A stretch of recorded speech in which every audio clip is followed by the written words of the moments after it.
Well, welcome to week 6. We're going to be looking at some of the highlights of chapter 6 relating to humidity in the textbook.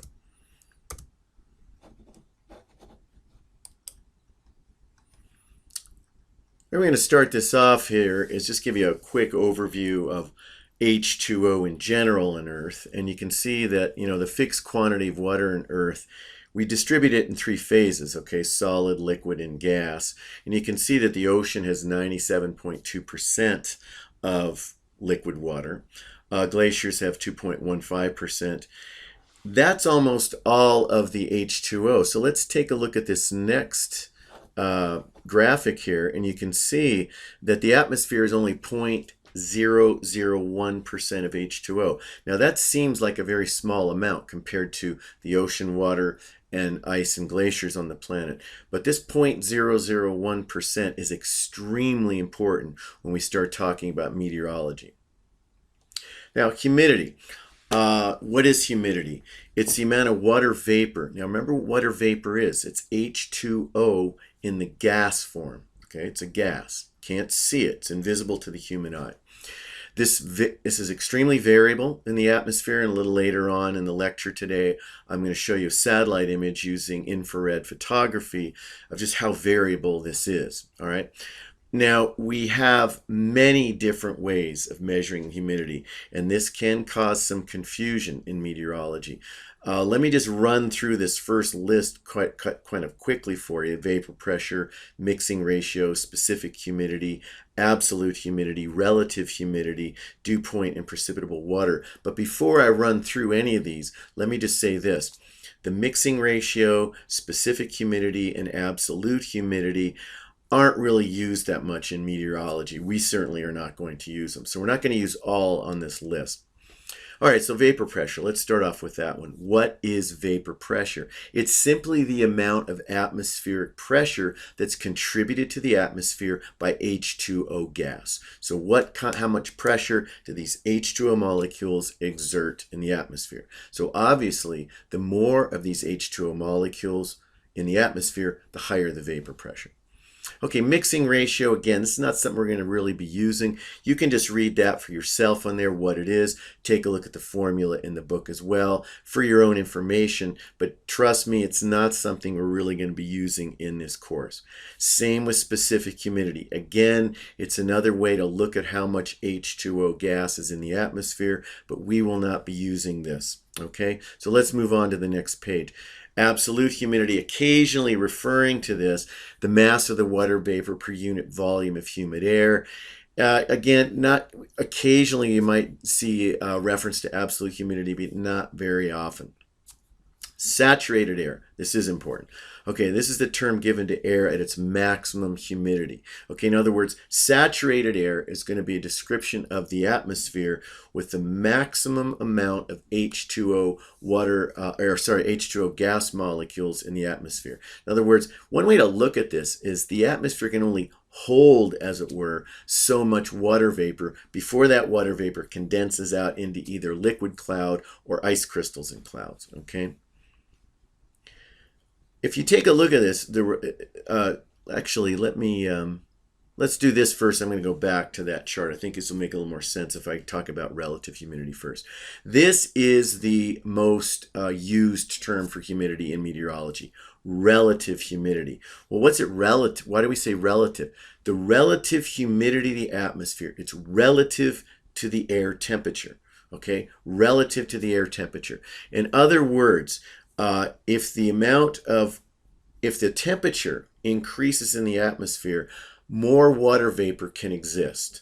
If we lower the temperature of the atmosphere, less water vapor can exist until it condenses out into either liquid cloud or into solid cloud. So having that little introduction, let's go back to this chart here.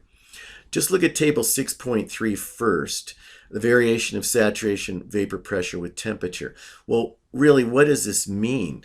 Well, if you take a look at this, look at these temperatures, 122 degrees Fahrenheit, for example.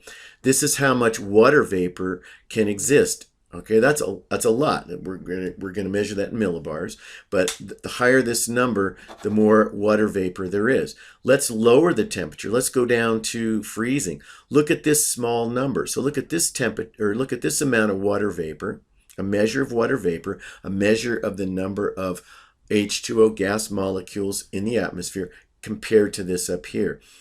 Clearly, as the temperature increases, we can increase the amount of H2O gas in the atmosphere. That's why we call it relative humidity. The amount of H2O gas in the atmosphere is relative to the temperature. So just to sum that up again, the higher the temperature, the more water vapor can exist in the atmosphere. That's a very important concept to keep in mind. All right. Again, you can read over this slide here, a summary of some of the other factors in the book, but what I just said is the most important aspect, and that is higher temperature, the greater the amount of H2O gas can exist in the atmosphere. Now here's a graphic that displays that relationship between temperature and relative humidity. So if we go over here and let's take, this is taking a look at a temperature, 24-hour temperature graph of a particular area. And let's say we start over here at midnight. Watch how the temperature always, well, not always, but generally will fall toward dawn and then start increasing. All right, well, look at the relative humidity at the same time. As the temperature falls, that relative humidity, you can see along the curve here, is increasing. And remember what I said, the higher the temperature, the more water vapor, the more H2O gas can be in the atmosphere. And you can see as the temperature drops, then the relative humidity is getting higher and higher because it can hold less.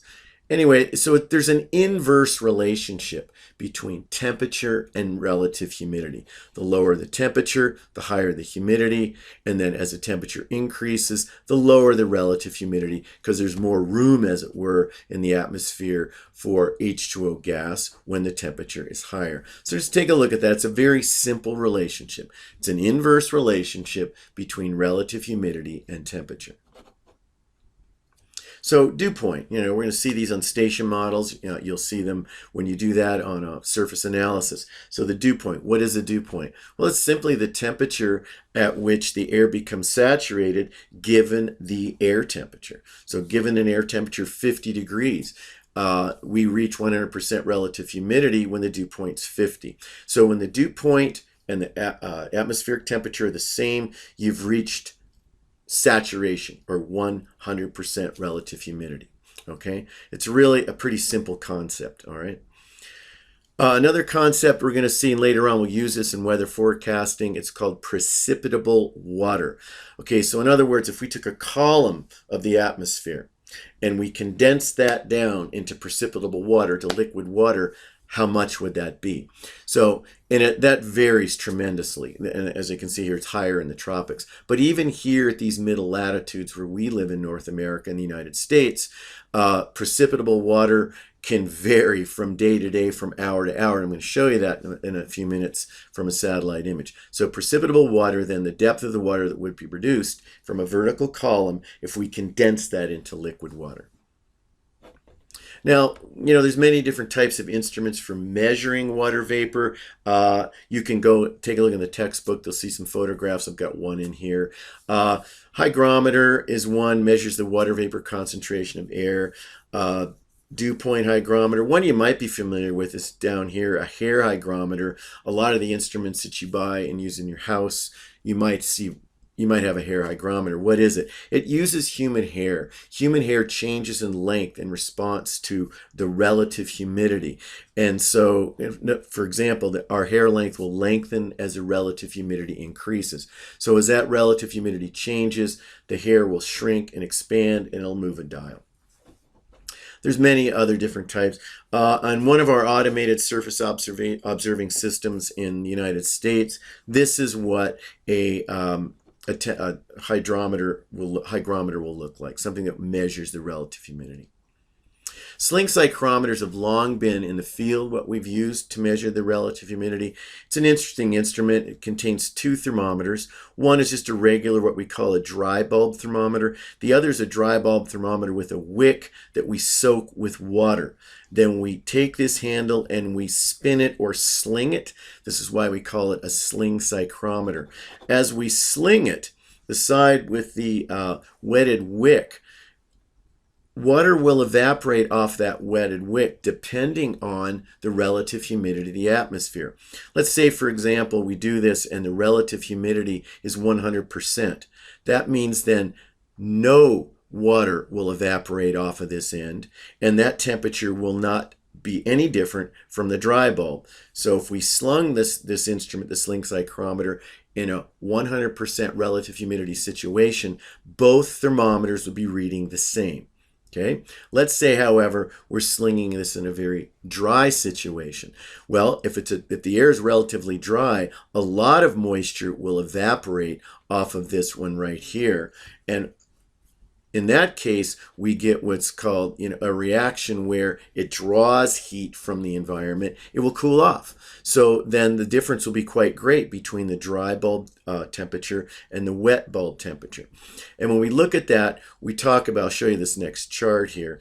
It's we call it the wet bulb depression. In other words, here is the regular thermometer's temperature after we've slung it. Let's use 10 degrees Celsius here. And then here is the wet bulb depression, meaning that 0.5 degrees Celsius cooler would show a relative humidity of 94%. But let's go, remember what I said, the greater the difference in the wet bulb temperature and the dry bulb temperature, the drier it is. Let's take that same example and let's say we have a 4 degrees Celsius depression, be going down here. Then you'd note that the relative humidity is 54%, quite a bit lower. So in other words, the lower the wet bulb depression, or the greater the difference between the wet bulb temperature and the dry bulb temperature, the lower the humidity. Once those two temperatures get to be identical, you'll have 100% relative humidity. So just understand that difference. So take a look through the text, and it's pretty basic. All right, as promised, I'm going to show you an image here. Let's take a look at this. I'm going to click onto a site.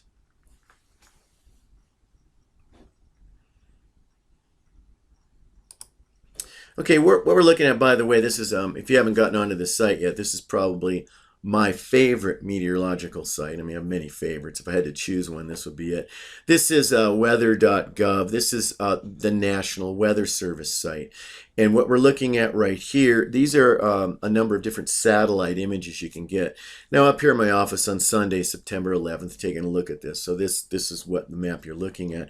But let's click down to water vapor. Okay, what we're looking at here this is a still photo from a GO satellite using infrared photography. What infrared is, this is showing us invisible water vapor. Remember, to your eyesight, to visible sight, water vapor is invisible. All right, but with infrared photography, it's visible. So if we look down here, I'm in Arizona right now. I'm over in about this part, Prescott, Arizona, about right here.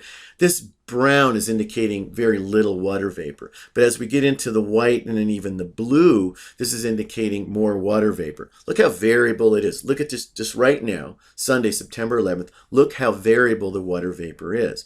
Now, we can also put this in motion. Let me do that. And this is showing you water vapor over a 24-hour period. I'm going to run that one more time and I'm going to speak to it. If we look down here, you can see a surge of moisture still coming up from, we still have this, the North American monsoon system is still active, particularly down in northern Mexico, trying to send some surges of moisture up here into the southwest. But anyway, this just gives you an idea of how we can actually visualize and see water vapor in the atmosphere. All right. This is just a slide saying how air becomes saturated. As I said before, as our relative humidity approaches, gets to 100% relative humidity, condensation or deposition can take place. Now, all that term deposition means is that instead of water forming, liquid water forming ice forms, okay?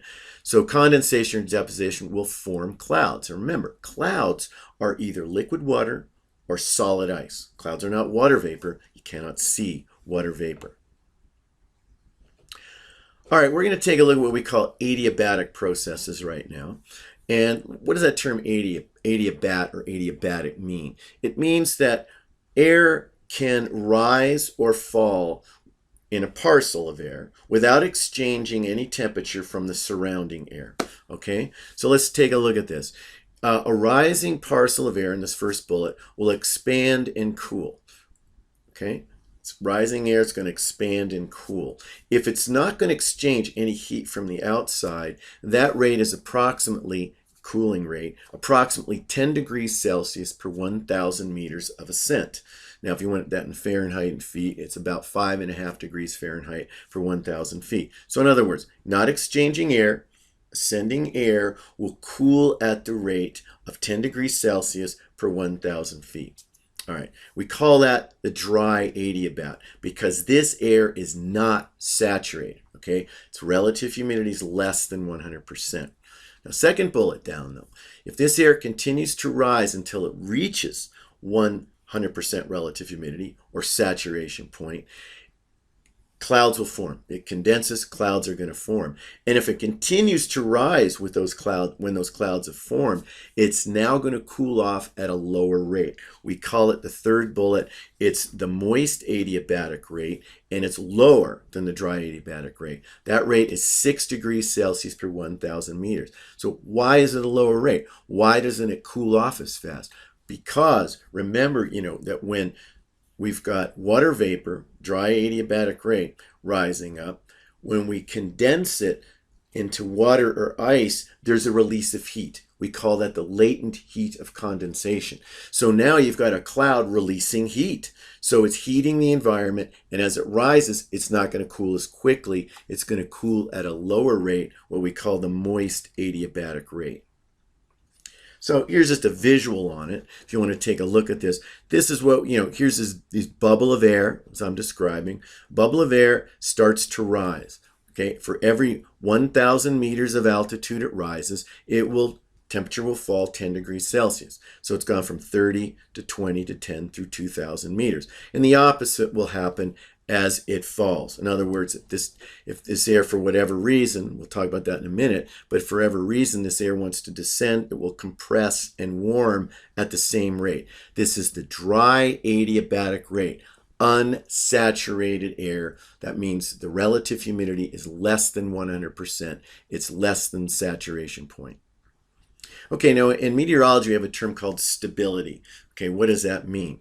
It's pretty simple, okay? If you look at number 1 there, all it means, okay, stability is that this parcel of air is colder than the surrounding air, okay? If it's colder than the surrounding air, it can't rise.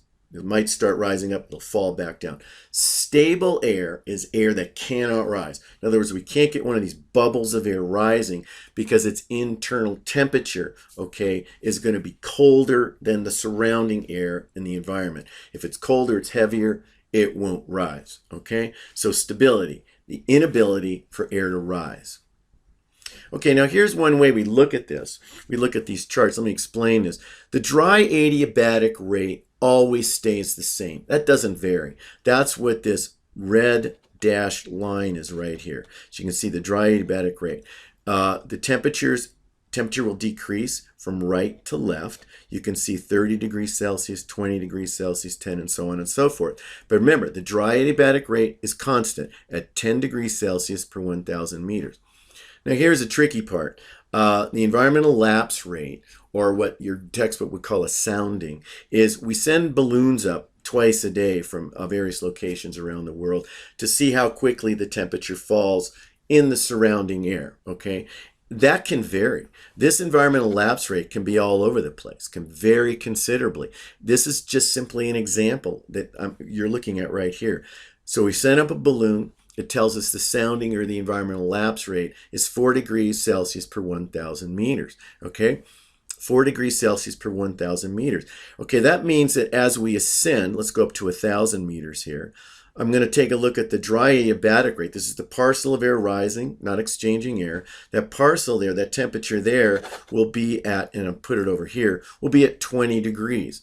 The surrounding air, the environmental lapse rate, is going to be at 26. So the parcel of air will not rise. This air is going to stay colder. It's going to drop back down. This is a stable atmosphere. So just, take a look at that. The surrounding, or rather the parcel of air is always going to rise at the 10 degrees Celsius per 1,000 meter rate. It's going from 30 to 20, but the surrounding air is only dropping 4 degrees Celsius per 1,000 meters. It only dropped to 26. So we're not going to get any rising air. We have a stable atmosphere. All right, let's take a look at this one. Now, let's say we just did a sounding, and it's going to be this, the dark line, the solid line here, and the environmental lapse rate or sounding now is 11 degrees Celsius per 1,000 meters, okay? And let's take a look at what I've done over here. That means that if the environmental lapse rate drops 11 degrees per 1,000 meters, it's gone from 30 to 19 here. However, our parcel of air, dry adiabatic rate's always going to rise at the same rate. This, 10 degrees per 1,000 meters. So look at the difference in temperature. At 1,000 meters, our parcel of air is warmer. It's going to keep rising. Get up to 2,000 meters. It's still warmer. It will continue to rise. As long as that parcel of air is warmer than the surrounding air, it will continue to rise. We call that an unstable atmosphere. This is one of these in-between ones, okay? Here we're showing you an environmental lapse rate starting on the left, 7 degrees Celsius per 1,000 meters. Okay, remember the dry adiabatic rate's always 10. What does that look like over here? Well, it looks like our parcel of air that's attempting to rise is remaining cooler than the surrounding air, which means it will not rise if the air remains dry. However, once that air gets saturated, remember what the moist adiabatic rate is at 6 degrees Celsius per 1,000 meters. That means moist air, if it does become moist and saturated, it will rise because look, it's going to remain warmer, compare these temperatures, than the surrounding air. So conditionally stable means it's stable under the dry adiabatic rate, but unstable under the moist adiabatic rate. Anyway, this particular this is just a graphic showing you wherever you are going to put your environmental lapse rate, whatever it happens to be, whatever the sounding is, you just put that in here and you'll know if it's stable or unstable. And the same thing here. Your book goes through a few of these other examples here. So just take a look at it. The dry adiabatic rate here, the moist adiabatic rate here. If our sounding happened to be A, okay, that means that the surrounding temperature is always going to be cooler than your rising bubble of air, so it's unstable in both the dry adiabatic rate and the moist adiabatic rate. All right, if it's B, this one here, you're in between the dry adiabat and the moist adiabat. We just discussed that. You remember what that is? That's going to be conditionally stable. And then any of these C, D, and E are all going to be stable. The air is not going to rise because that parcel of air here is going to stay cooler than the moist or the dry adiabatic rate. Okay. Now, what this eventually gets to, this is really important now for meteorology, is when we get this lift, and we tend to get condensation. If we lift air enough, we're going to get condensation. It's going to reach dew point. It's going to reach saturation point, and clouds of water droplets or ice crystals will develop. Okay, how do we get lift? Cloud formation. I also call these lifting mechanisms. So lifting mechanisms. Number one, convection. That's simply shortwave solar radiation heating the ground heating the air above it, causing the air to rise. If we have conditions of instability, that air can continue to rise and eventually reach saturation, 100% relative humidity, reaches a dew point, clouds form. Okay, so convection, good lifting mechanism. Number two, particularly in areas where there are mountains, orographic lifting. Oro just means mountain, okay? So when air is being forced up mountains, it's going to cool it can condense. This is why you generally see more clouds around mountainous areas. So orographic lifting. Convergence lifting, really think low pressure system, okay? Remember, low pressure systems have ascending air in the center. If they have ascending air in the center, it creates low pressure at the surface, which brings air into the surface. That air converges.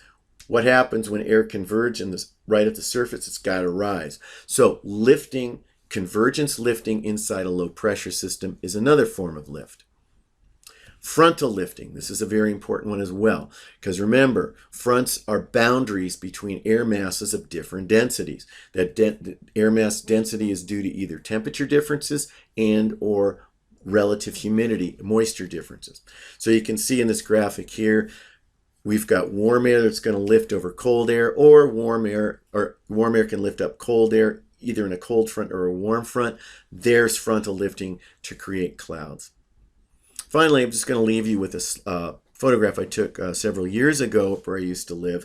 This would be a type of orographic lift and formed an interesting cloud called a lenticular cloud. Lenticular clouds, also called wave clouds or rotor clouds, are a result of the air flowing, being forced up over a mountain range and then back down. As it's lifted up, it condenses and forms a cloud. As it goes down, it compresses, dries, and doesn't. These lenticular clouds stay in place for many hours at a time. All right, that's going to conclude today's lecture, and talk to you later.